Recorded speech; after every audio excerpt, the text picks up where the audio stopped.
2 hours ago. So the second panel How about you? Please grab. For many of you who don't know, school districts are authorized with the funding of schools in the state of Wyoming comes out of Article 7 in the Wyoming Constitution. What it says is the legislature shall provide for the establishment and maintenance of a complete and uniform system of public instruction. I could get down a rabbit hole right now about adequate and equitable, but we'll not do that. And I will go on to say there are 3 seats up this year, and we have 7 candidates. 6 of them are here. Mr. Abrams was unavailable, and at the end, I will read a statement by him. We also have 2 reporters, and which one of you is going to go first? Well, we have an icebreaker. We were instructed to have an icebreaker. Okay. So. Is that you, Kyle? Yes, sure. Okay. Icebreaker. Okay, I'll just go for it. Since we're going to be talking about schools tonight, we'd like to ask what was your favorite subject in school growing up and why? I think I'm first. English. Not very exciting to some people, but I think from 4th grade on, I wanted to teach English. And I ended up teaching it for over 35 years. I'm not very good at math, but math is my favorite subject because of, and like Mr. Stair and Mr. Store, I went to high school here, graduated in '88. They were amazing teachers, and that's what's so great about our high school and all of our schools is that we have such great teachers and we make you love all the different subject matters. I think I'd also say math, mostly because of, as I got older, I realized that you saw it in all sorts of formulas in nature, in the ways that shells are made, in the way that other things build, and the symmetry is really beautiful to me. Since I almost flunked English, it was in English. But my favorite subject was agriculture education, and then in tune with that, Future Farmers of America. And the reason being is that's what taught me how to succeed in life. It's important to have reading, writing, and arithmetic, math, but I got the most out of agriculture education because it taught me life skills and how to succeed in my career and in my family life. So thank you. So my dad was an 8th grade English teacher, so English was definitely not my favorite. I'm an accountant by trade, so you would think math would have been my favorite, but it was not either. But I loved history, world history, and U.S. history, and then in high school I loved government. I'd have to say my favorite course was in high school. It was Modern European History with Sandy Ferguson. Not that I really liked modern European history, but Sandy Ferguson was, I think my memory of that class is Sandy Ferguson. He was just a great teacher. And I remember he seated us in the classroom where he gave us a survey at the beginning of the class, and you found yourself either sitting on the left side of the class or the right side of the class or the middle. And he would throw out some political topics over the course of the year. We'd have arguments back and forth. And the great thing about that class is no one ever knew what Sandy Ferguson's opinion was. So, great memories. Well, thank you also. I forgot to mention one thing. You all have red cards in front of you. And the purpose of the red cards, it's not like in soccer where you kick somebody out of the game. It's that if you want to speak over your time limit on the subject or add a comment later, hold up your red card and we will let you do that. And the next question will go from Jeanette and Keith. Mr. Gingery will go first.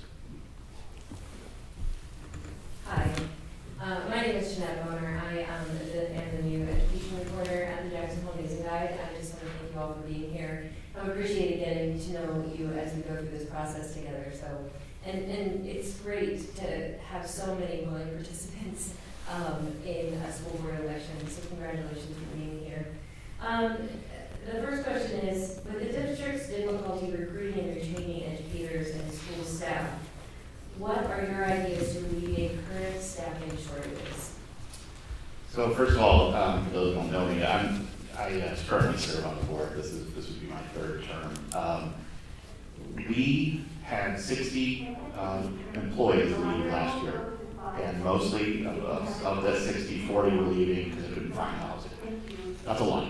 Now, we were successful in placing all 60 of those this fall. But one of the things that I did as chairman this year was we started a housing strategic plan that we did through Navigate, Christine Walker, and we did that over a few months.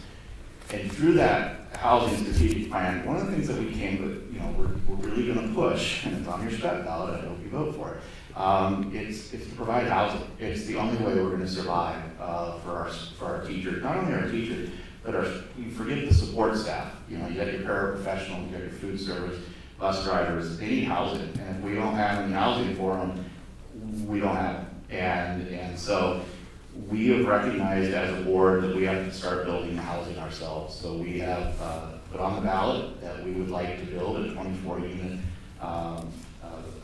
building right next to the middle school. We have some land there right up against the South Park Booth Road. It'll be on your spec ballot. And hopefully by building some housing, that will help retain people. The other thing we're doing is increasing salaries, and we dramatically increased salaries this year. We took a big risk, took a ton of money out of our reserves to do it, but it was the only way to hold on to people, especially the paraprofessionals. We had to do something to hold on to. Yes. Just listening to Keith and also talking to Dr. Chapman, I believe what they're doing with the spec ballot is a great place to start. 24 units, hopefully 72 over time, coming from additional funding. I do think that there are further conversations we can certainly try to have with other housing development organizations to try to carve in places for teachers within future developments. And then if you want to get a little more radical, you can see what's happening in California as well as in also parts of Tahoe, where a lot of the homes here sit empty for another number of months of the year, and trying to get people to not do Airbnb and maybe rent to a local person as teachers or anybody else who's working here is an idea. And then there's also, something that's in the district in one of the wealthy communities outside of LA where they're asking these large landowners to actually rent rooms and parts of their houses to people who need to live there. So I think there are a lot of things that we can certainly explore. I think the idea of having the district own the housing is fantastic because they get to keep it, whether the teachers come and go. And I do think that that's quite valuable, so I agree with Keith. In business, there's an acumen that not money and housing, it's mainly money is not everything. Most people that leave their job is because of their immediate boss. So, I'm not saying that's the only issue in Teton County. It's not. Housing is definitely pertinent. But one of my desires is that we survey the teachers annually and ask them their feedback and give the teachers a voice and determine what they want to see and what they need to succeed to be successful teachers.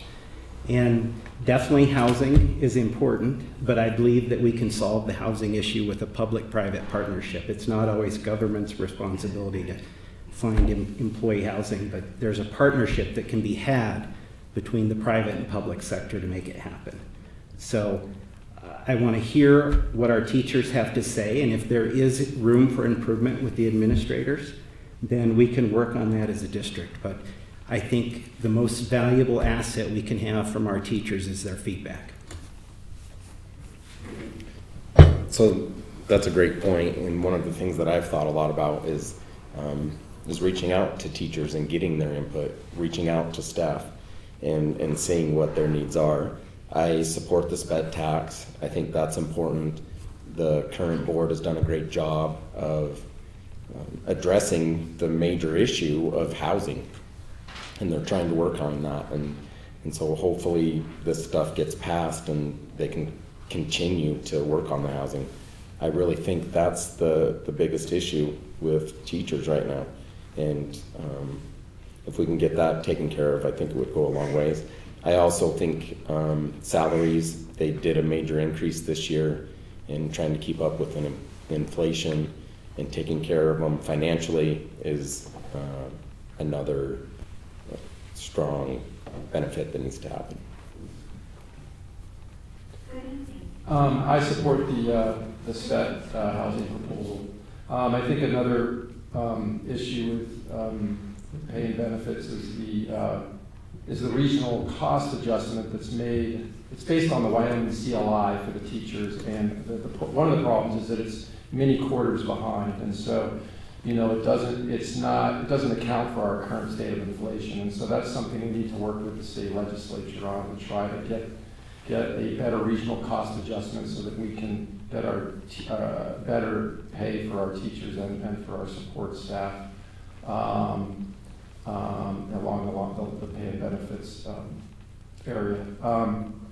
And then I think I echo the sentiments about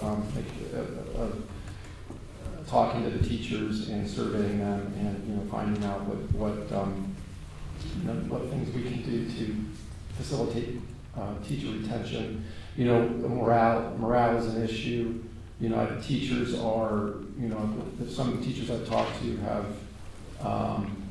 a lot of administrative responsibilities that bring them into the schools on weekends, because as they should, they focus primarily on teaching the students during the week. So, those are morale type issues or things we need to look at as well. Let's pass it down to Reed, please. Yeah, I think housing and a raise in pay are both really important. Wyoming has dropped in the number of states that are paying teachers really well. We've dropped, I think, to the middle of the pack in the amount of money we pay teachers. But 50% of new teachers drop out within 5 years of starting teaching. And so it's not just a matter of housing and pay. All across the country, teachers are miserable because, first of all, lack of parental support during COVID. Things were very contentious at that time.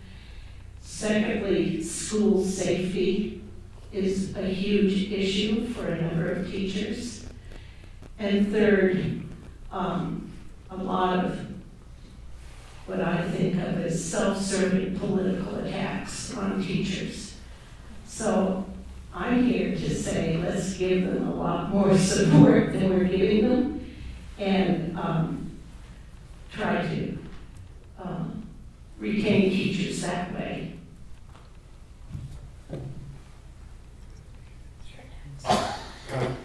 Okay, we have some questions related to some issues that we just mentioned, but we'll get to those in a minute. We are going to talk about school funding, and that's a challenge in Wyoming. Reasonably so. I believe there's a lawsuit going on now about whether or not the state is adequately funding its schools. So how would you handle the state budgetary issues? And if you could outline your budget priorities as specifically as possible, you have all of those. Emily. Okay. Yeah, just going through in terms of the school revenues, it's quite, if you look through the budget, you have about 16 sources locally, you have about 8 sources from the state and 10 federally, and they're all separate line items that are negotiated, some are not negotiated, and I think that the existing board has done a fantastic job going in front of Cheyenne again and again, explaining to them the reality of what it's like to live in Teton County and how we do our part in giving revenues back to the state to help all the other counties, which is great, but that should be looked at on a periodic basis as businesses do kind of start to thrive again in other parts of the state where you do have carbon dioxide sequestration coming back, where you might have had oil and gas leave. You also have natural gas, you have other industries, so perhaps it's not as unequal. In terms of budget priorities, I think we've certainly listed that teachers are perhaps unpaid in certain respects. I think that there should be incentives. So maybe just not a flat outright salary increase, but for those who are really engaged and invigorated, there should be incentives. I think there needs to be a lot more money for students that need extra help and having extra people in the classroom who can help with that. I do think that one of the things that I'm focused on is the overcrowding in schools. So in terms of the capital improvements and the expansions in schools is a big thing that I would focus the budget money on. Thank you. I would, I don't know. Could you hear me? Yes, I agree. Is there green? If there's not a green light. hello? Hello? Do we have batteries? It's just blinking.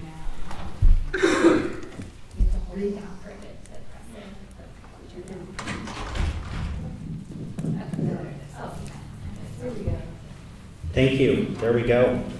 So my top 3 priorities. First of all, I believe every school district, their number 1 priority should be the students. That's what we're here to serve, as the students.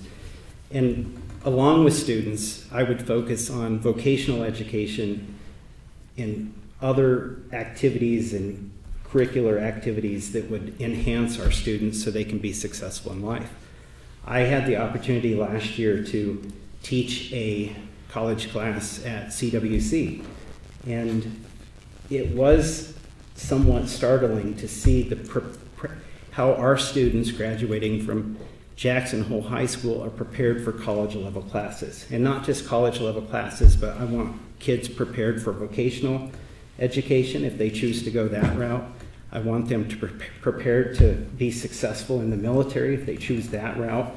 So that's why I would choose students as the number 1 priority as far as funding. Second, I would prioritize teachers. Our teachers need the support to promote good quality education for our students. So that would be my second priority. And third is administration. We need to focus less on administration and get the money closest to the students and closest to the teachers. And that's where we're going to produce quality students that are ready and successful in life.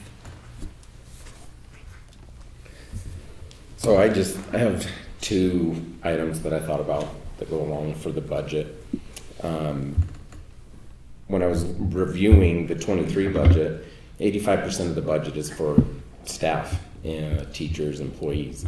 And so that number sticks out to me as the biggest number to manage. And like we've said earlier, they need more resources. So we manage that to make sure they get the resources that they need. And then my second was facilities. That's the next major expense, and making sure that we have right-sized classrooms, that the students are taken care of in that way, that the teachers have the space that they need, and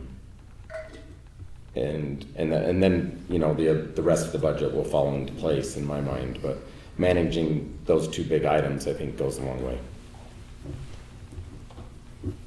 I echo that our top priority should be our students. Every student in our district, regardless of ability, has the right to the resources to reach their fullest potential.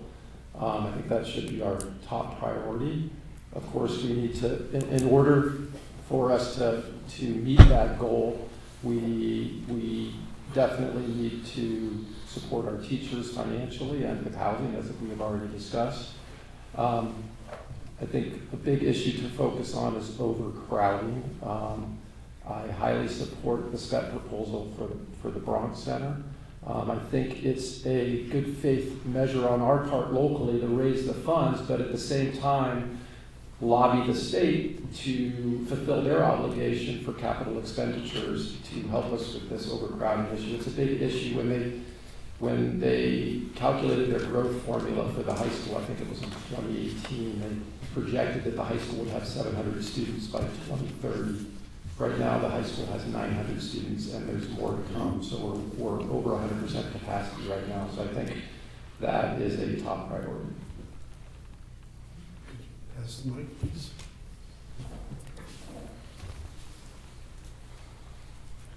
Yeah, I agree. Overcrowding at the high school especially is a big issue. I think they're hitting somewhere around 150% of capacity. So they really need the Bronx Center, which will provide classroom space for health and athletics and other subject matter, which will free up classrooms in the main building. And I strongly urge you to vote for spec number 10 that will give money to the new Bronx building.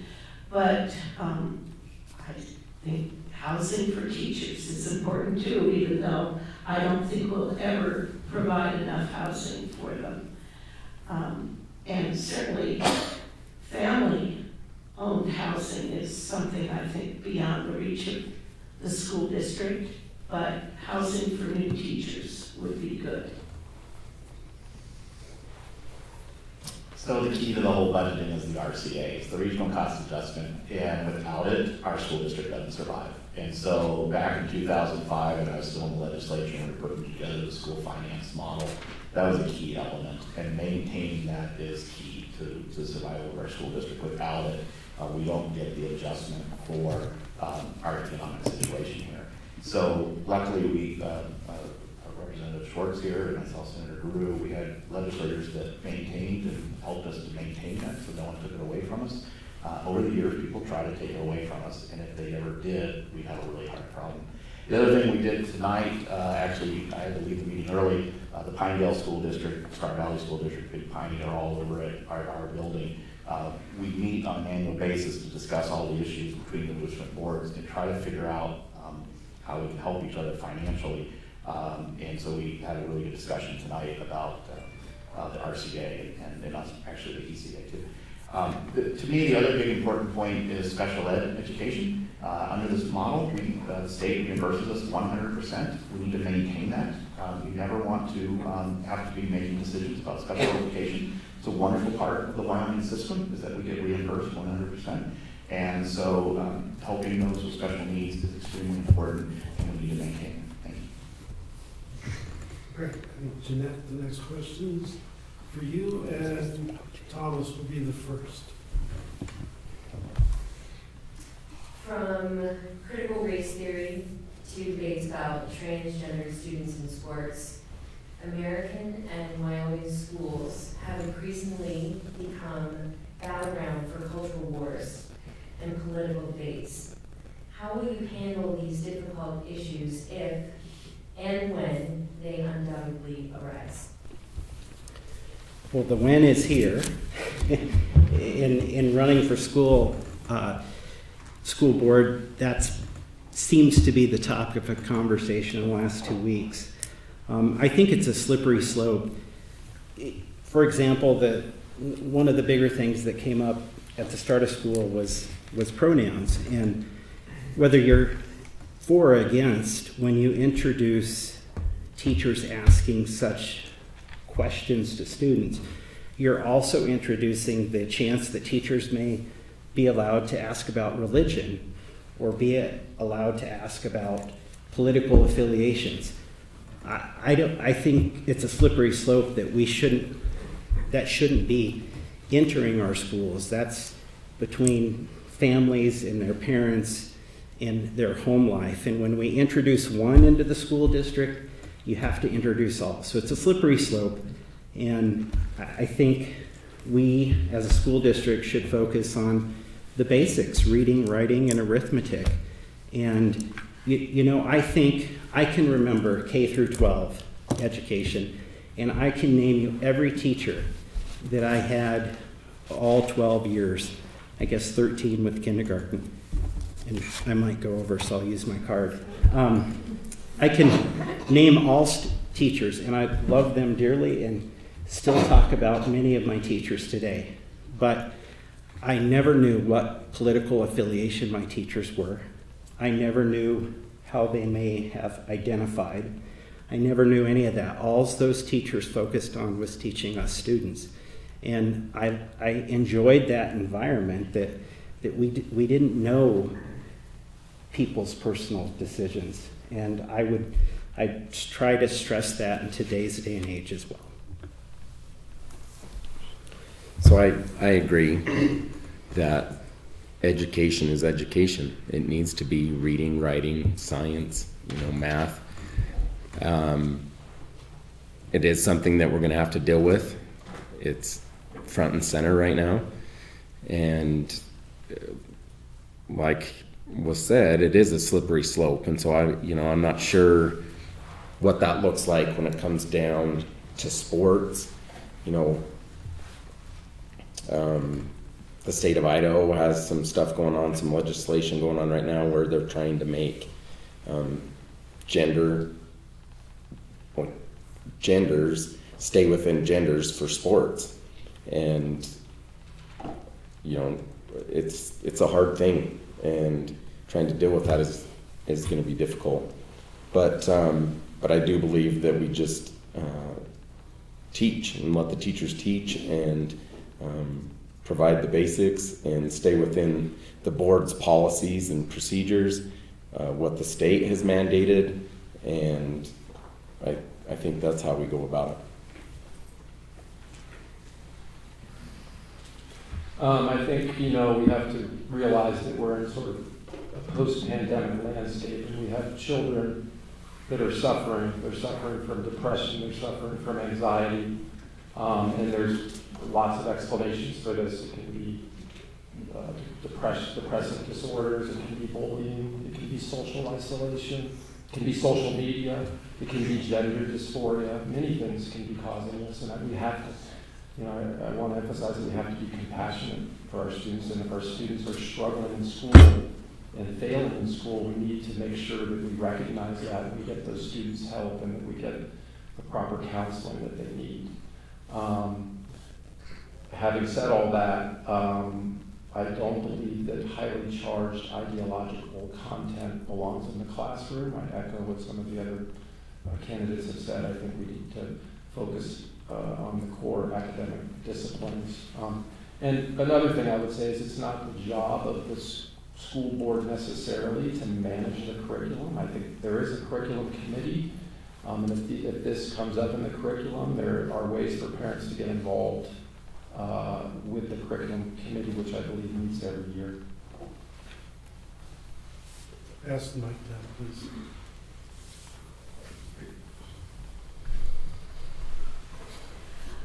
Schools are not hermetically sealed, so whatever is talked about out there in TV land and so forth, it will come up in the schools. You can't close that off. Gay kids are not new. They've been around forever. Trans kids too. And these issues will come up and have to be discussed. But I do respect parents who are concerned about these things. And I think the best way to deal with these issues is to invite parents to come talk to the teacher and bring their child along and to work out issues privately, not publicly, not in the press, not in open fights in the schoolroom. Let me deal with the curriculum part first. I can remember my father used to be chairman of the school board for many years, and I can remember him coming home at night and they'd have maybe 6 different world history books that he'd have to look through, and they'd vote, and they're like, we're going to go with this world history book. We don't do that anymore. We actually don't pick the curriculum. The school board does not participate in the selection of the curriculum. That is left to the professionals. That is left to the people that actually know how to create the curriculum. So a lot of this, how we created our board, is we set policy, and then our main job is to make sure we hire a really good superintendent and really good staff of teachers, and then we let them do their jobs. We don't get into micromanaging how our school district operates. We set the policies. So for example, we set a policy that says we do not discriminate. We don't discriminate against gender identity. We don't discriminate against all the different things we don't discriminate. And then each child we treat, they have unique needs, and so the administration works with them. You know, the time comes up, guys. I will remind you, you all have. Yeah, if you want to keep Oh, going. As it relates to a lot of these hot button political issues, whether it be, you know, critical race theory or not educating transgender kids or just some of the things that I've heard been going around, I would quote Horace Mann, who is kind of the father of free universal public education, when he said, "Education is our political safety. Outside of this arc, all is deluge." So I would say keep it out of the schools, but one of the things I'd like to do is on a periodic basis, whether it be monthly or bi-monthly, is go around to every district, every school district within Teton County and hold a parent forum, whether it's just a coffee hour or something, and just listen to what's bothering people and what they're hearing. And I know that I think also in the budget, there is some sort of a family outreach coordinator that I feel like I saw, which might do something similar to this, but I would like to just listen more to people. So we can keep it out of the schools, parents might have ideas, and just keep it out of the school board meetings that end up getting completely thrown off rail over, you know, one issue that nobody's gonna find the answer to. Yes, you may. I just wanted to tag on, I love your idea of forums with parents, but I also think we encourage all of you know, community members that may not have students in the district to be participatory in the school, in their local school district. So I just wanted to add that. Love your idea, but I think we encompass all individuals of all sectors of the community in that dialogue. You're actually. No more red cards than That's it. Kyle, it's your turn for a question. And it will be, Tyrell, your turn to answer first. Okay, recent performance data from the 2021-2022 school year showed that Jackson's young Hispanic and Latino students suffered the most learning loss as a result of the COVID-19 pandemic. So we want to ask, you know, what role do you think the school board, if any, can play in supporting those students in the district?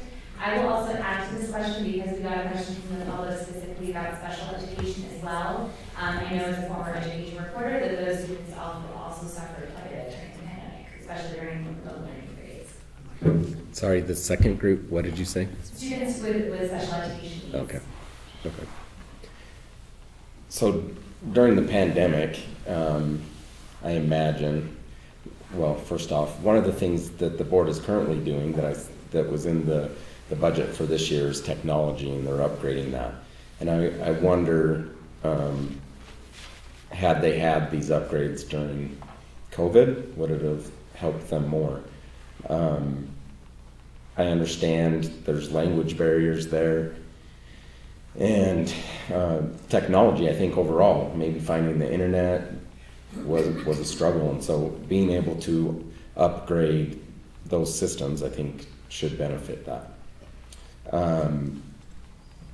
Special ed, you know, it's kind of those same thing, is that when you can't do in-person learning, it's difficult, and so for language barriers and for the special ed, and so being able to figure out a system, if we have to do this again, hopefully we don't, that they can have one-on-ones and have more interaction to get the help that they need. I think for a very important thing is early intervention. I think we need to, I think one of the issues, and I can give an example of reading is one of the examples I could give, is if we don't have early intervention in the school, and that means giving teachers the support and the continuing education that they need to become experts in early intervention. If we don't have early intervention, then it's much, much harder for the students to catch up if we, for example, pick up dyslexia when they're in 3rd or 4th grade. It's much, much more difficult. So I think we need to focus our resources on that.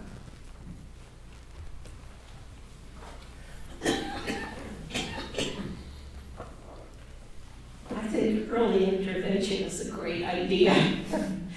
And I'd like to see more people from the community volunteer for the Literacy Center to help early childhood reading, especially students who don't have much opportunity at home to be exposed or have access to books and literacy materials of all kinds. Because we know that low reading scores are connected to lack of background in reading, and parents who have time to be with their kids. But getting back to special ed, I sure hate to see special ed include both second language students and students who are having learning problems, because they're not one and the same. And I'm pretty sure this school system knows the difference and is addressing them separately. So first of all, there was some learning loss during the COVID, and we all agree to that. So here's what we've been doing. If you know Stephen Prank, he's our data specialist. He comes in, and our board spends a lot of time drilling down on data. We look at a lot of data. And our YCOM scores just came out this month. We did really well, actually. But what you're going to see, and this is what you got to be careful of, don't look at a snapshot in time. You got to look over time. So especially with ELL learners, English language learners, they may not do well at 5th grade, but by the time you see them in 8th grade, they've caught up. Because you got to remember, they're trying to learn that math and learn English at the same time. I mean, imagine we dropped you down to Germany and I asked you to learn German and math at the same time. You have a difficult time too. So a lot of times when you're looking at the younger ages on ELL, you're going to see low scores. What's great about it though is by the time they get to 8, you're going to see them catching up. The other thing that we're doing by drilling down into math, especially with this learning loss, what we're discovering is we've got a problem between 5th and 6th when we're transitioning from 5th to 6th grade. So we've been spending a lot of time on math and making sure our curriculums line up between the two. And that's been a big deal. The other thing we're doing on the early intervention, we actually hired Alex Go as a former kindergarten teacher. She actually goes into all the preschools in this community, making sure that they're teaching to the standards so that when they get to kindergarten, the kids are ready. We have a lot of preschools, some of the more expensive ones, that aren't teaching the stuff to be ready for the kindergarten. And so making sure, especially where you're having the ELL learners coming in, that they're going to a preschool, and that preschool is understanding what they need to be prepared for. I think just going back to your question about specifically the Latin America, or sorry, the Hispanic kids as well as special ed kids showing a marked drop, I think that it speaks a little bit to our community too, in terms of, you know, if you think about when these kids had to work from home, their parents are either, you know, first generation and not native English speakers, or they're not even home because they're the ones that actually kept our community going through the pandemic and still had to go to work. So I do think, you know, Keith's models could tell you where they might catch up again, but if perhaps they are a year or 2 years behind, I think we need to think about what additional programs we could provide, whether it be after school with volunteers, either at the literacy center or with paraprofessionals, or if perhaps there are some summer sessions that we could offer for kids who want to get caught up in terms of their reading and math. I think the solution is summer school. Our 6th grader struggles in reading and goes to summer school, and it's instrumental to his development.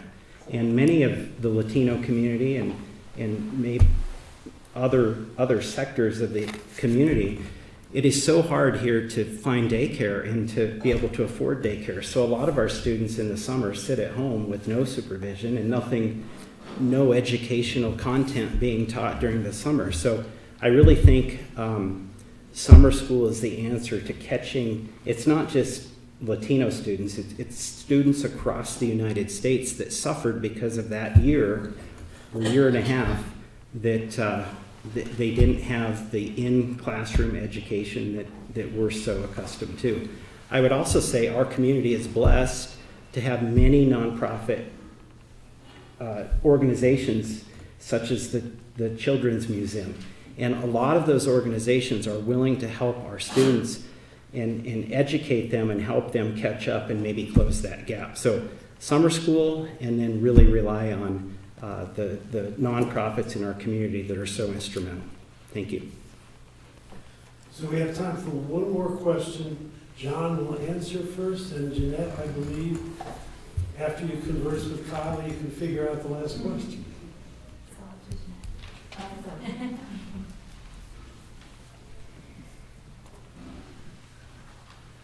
Go ahead. Have you read the school district's strategic plan? Where do you think they get it right, and where do you think they're missing goals or objectives? I have perused the strategic plan. This might be kind of a gotcha question. I perused it, but I haven't looked at it in enough detail to really be able to answer that question. All the way down. I have to answer last. Better than first. I listened to Superintendent Chapman present the strategic plan last school board meeting, detail by detail. It was a very long plan where I'm not sure where it's fallen short. I have to think about that more. But where they're getting it right is they seem to have, by they, I mean the whole school system, seems to have a really good follow-up program for each individual student. I was really blown away by how much care they take in testing students and making sure that students don't fall behind. I was really, really impressed by the amount of work they put into not only assessment, but support and scaffolding for the student learning. So we've been operating under the same strategic plan for the past 5 years. Last board meeting, I brought it forward to renew it. So we went through it in detail, page by page. Going through it, it took a few hours. There are some aspects of it. There's really a very simple document. The goals are there. It's not as if any goal is missing because the goals are very broad. Success for all, that's a goal. And then once you get underneath of that, and each year our strategic plan to reach that goal is what changes. And those are the parts where we have to keep coming back and re-engaging. We don't just put a plan out there and say, there's our plan. We've got to keep coming back and go, what was the deliverable? How are we measuring that?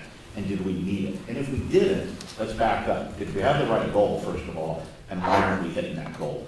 The one that we struggle with a lot, and we had lots of brainstorming sessions to discuss this, is specifically community engagement with people that don't have kids in our community. That's one of our bigger ones. I did a deal a few years ago where the community read a book with a 5th grader. So anybody in the community, we had a book for you. It was about 9/11. And in that way, people that don't have children in the school district could interact with 5th graders. It was one way we found to pull people in. There's things like that. The other big one for us is safety in the school, and that we spent a lot of time on that one. And that's a big goal for us, is increasing security. One of our most important things is when you entrust your child to us in the morning, we're going to make sure your child gets home to you in the evening. And that, to us, is one of our highest and greatest priorities. I would say that Dr. Chapman and the board have been on point with trying to catch up with how fast this community is growing, and in terms of capacity, and understanding that Wyoming has always ranked in the top school districts in the nation, and it's starting to slip a little bit given that we are having larger classes. So I think they're on board, on point in terms of the plans to alleviate that. I do think that the numbers and the growth is happening faster, and so as soon as we get to the point we need to be, they're going to be behind the ball again. So there are some drastic things that need to be taken into account. One place where I think we could spend a little bit more time, and where I think there's been a fair amount of research, although, you know, when I say mental health, it can mean a bunch of different things to people, but I do think there is an aspect of wellness and being able to speak to feelings and understanding the impacts that social media has had on children and will continue to have on children, and trying to alleviate that in the middle school and high school. I do think we should build that in. So I have read the strategic plan, and as Reed did, attended the meeting where the school board discussed it for a couple hours, so got more than my fill, but it says all the right things. It's a great plan. I think the important thing for any school board is how do we measure that we're hitting the goals of the plan. The other thing that I noticed at the school board meeting, you know, we have 2,800 students in Teton County School District, 10 different schools. All the principals were there. Many teachers were there. But what was discouraging with 2,800 students, and there could have been many parents online, but there in person in front of their school board was a handful of parents. And I think, you know, when we are writing plans, and I applaud the school board for Keith for bringing it back up and keeping it a living document, if you will, but we need to get the community involved, we need to get the parents involved, and as well as the teachers. And it shouldn't just be a strategic plan that the school board puts together. You know, we're representatives of the people. So when we're putting together plans, we should always welcome and elicit that feedback, whether it be going to each 10 schools within the district to get that feedback. So that the plan says all the right things, and I hope we can live up to it. So I applaud the board, Keith specifically. They did a great job with this, and the strategic plan and goals was great. Vision statement, mission statement, and values. I think everything's there. I think one of the most important things is effective and efficient operations. That's something that I would kind of look at, and just making sure that we're hitting our marks for budgets and taking care of the finances in that respect. Core values are students, trust, kindness, and respect. I love those and think that that's all extremely important. And yeah, I think they've done a good job, and I wouldn't necessarily add anything to it. I'll go home and read the strategic plan. Okay, so now it's time for closing statements, and Reed will go first.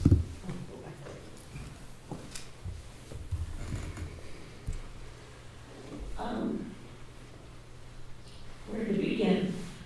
I've been associated with this valley for nearly 60 years, and my kids started school here, and I volunteered in the schools when they were young. They went to the Kelly School, and I was a substitute teacher at the high school briefly. I learned my lesson very quickly, not to do that again. And then I went into teacher education for 35 years. I taught pre-service teachers, undergraduates studying to become teachers at Michigan State and University of Michigan, Central Michigan, and Purdue University. I think I've been excited excited about running for school board as long as I can remember, because it seems to me with all that background, I've got a few things to contribute. I don't know if I have an agenda, I really don't. I just think it's time for me to volunteer and step up with what I know. Thanks.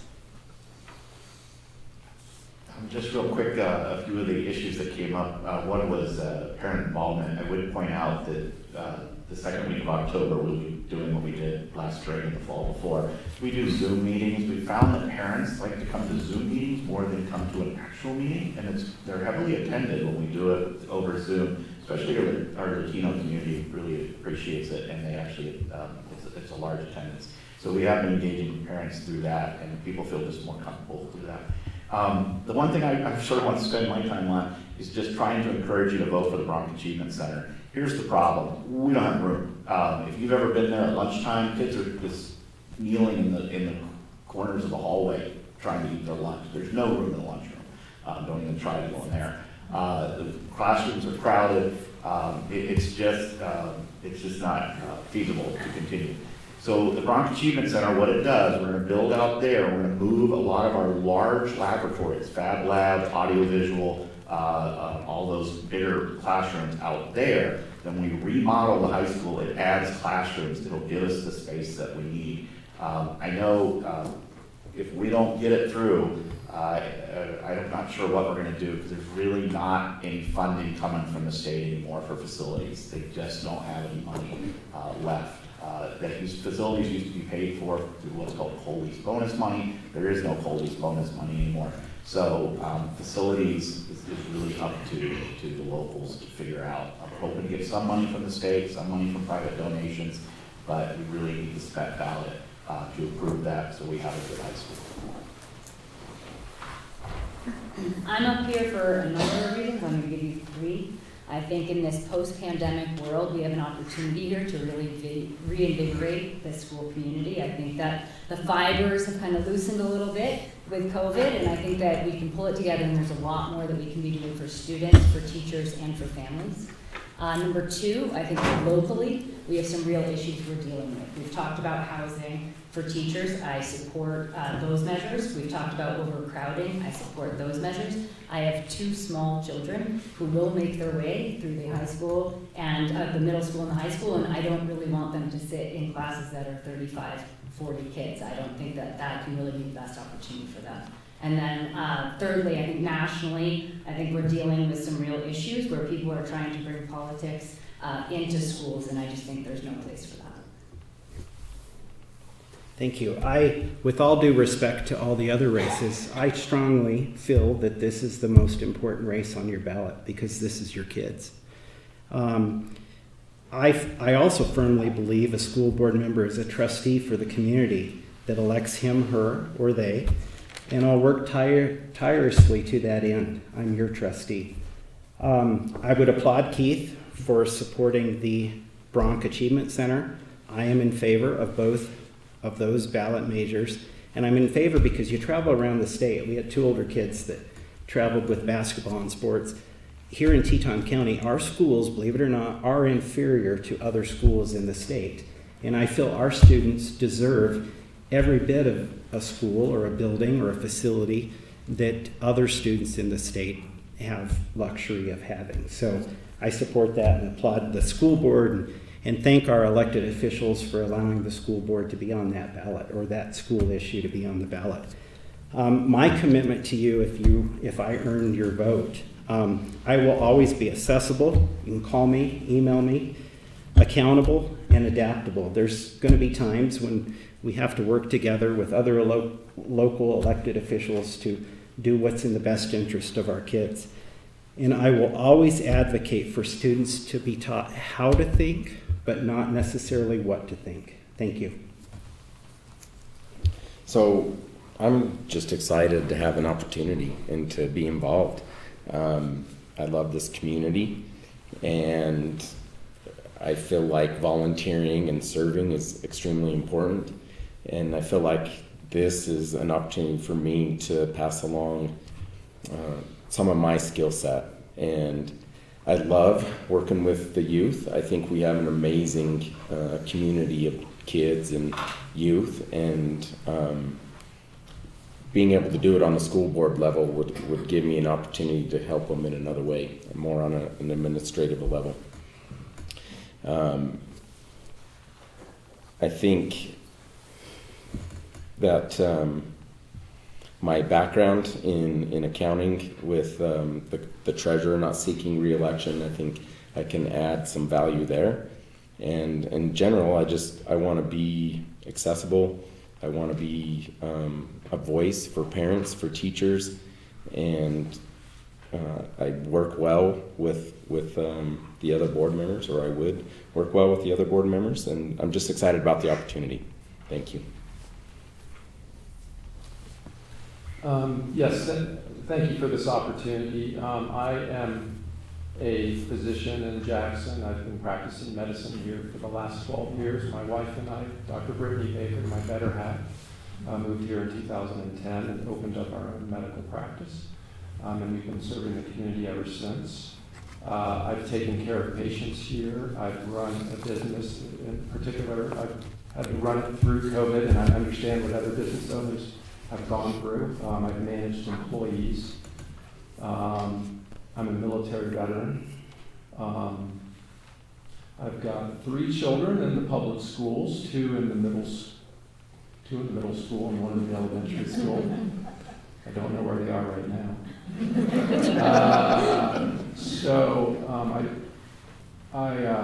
I think I bring a little bit of a diverse background, a fresh perspective, and I think I would bring a lot to the board.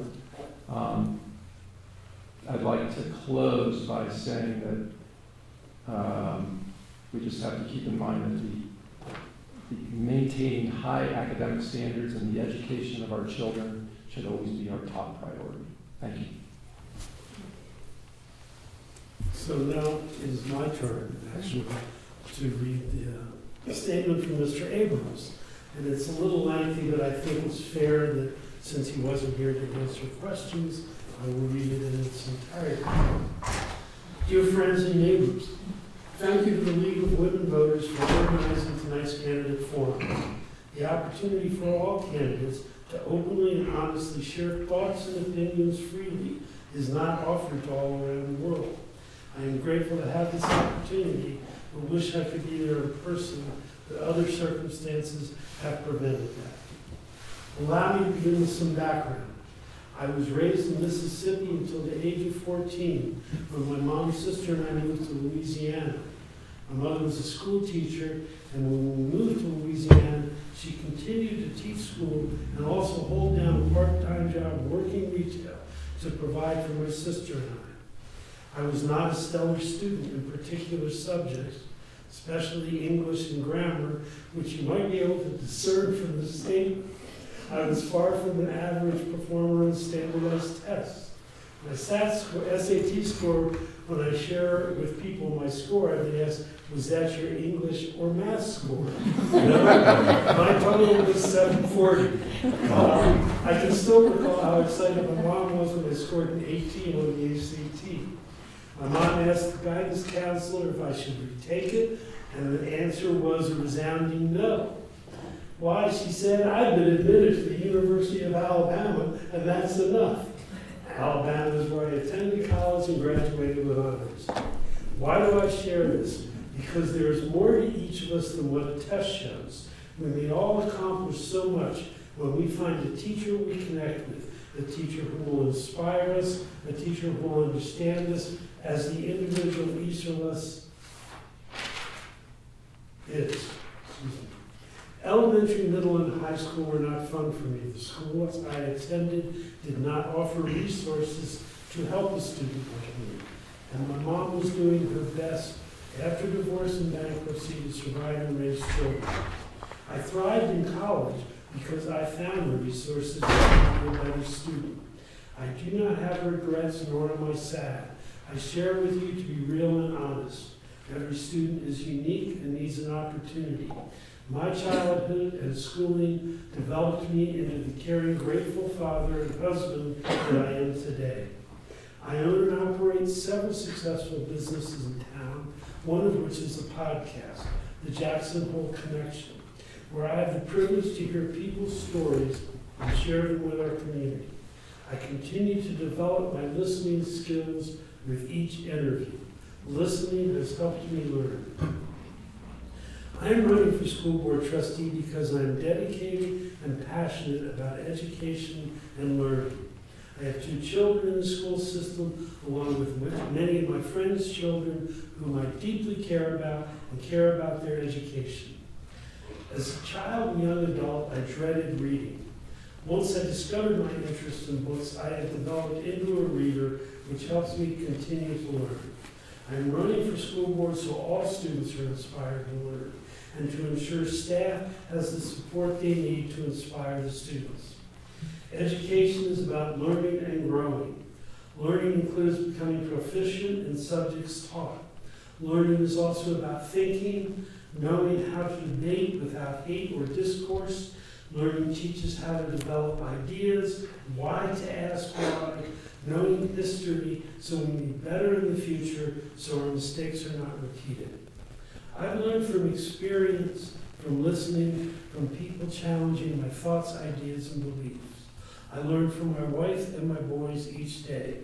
I learn when I make mistakes at work, and my team holds me accountable for those mistakes so I may be a better leader.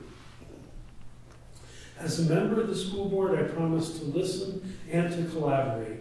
I will use the mission and vision of the school district as a benchmark and guide to make decisions regarding the school system for the students and the staff. Schools should be a safe, exciting, happy, fun place for all to be. As a school board trustee, I will support these beliefs and the belief that how we speak to each other and treat each other today will define what our future will be. I formally ask you for your vote. Stephen Abrams, School Board Trustee. And on that note, I would also ask that we thank all of the candidates because running for office